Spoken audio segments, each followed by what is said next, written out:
त्या रणबीर सिंगच्या पिक्चर मधलं गाणं माहित आहे का हो तुम्हाला? अपना टाइम आएगा. आता तर आमचा टाइम आलाच आहे. पितृपक्ष चालूच झालाय. या काळात आपल्याला लय डिमांड असते. पण मला एक कळत नाही, माणूस गेल्यावर त्याच्या 3ऱ्या आणि 10व्यालाच आमची आठवण येणार का? बाकीच्या टायमाला नाही?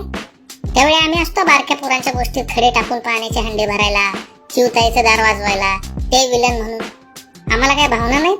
सारखं हडतूड करता आणि मग या 15वड्यात मात्र 5 पकवानाचं ताट गच्चीत ठेवता. अरे आमच्या कपाळावर काय शिक्का मारलाय का आम्ही येडे आहे म्हणून?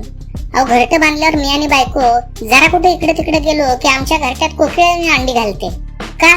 तर तिला उबवायला नकोत.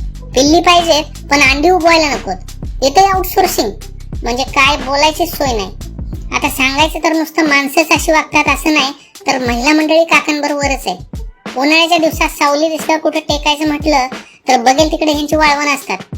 जाऊन बसतो की नाही एवढ्यात दांडकं येतं. अरे बाबा, आमच्यातले सगळेच खोबऱ्याच्या वाट्या पळवणारे नसतात.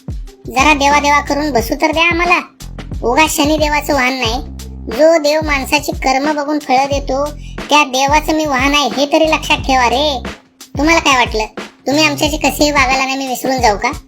असं कधीच होत नसतंय.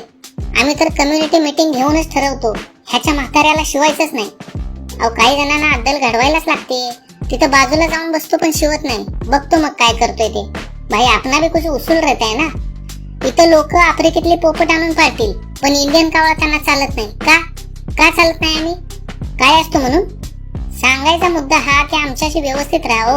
आम्ही म्हणत नाही आम्हाला फुटाणे टाका, हिरवे मूग टाका, येऊ द्या त्या द्या, ते कोणाला द्यायचं ते द्या.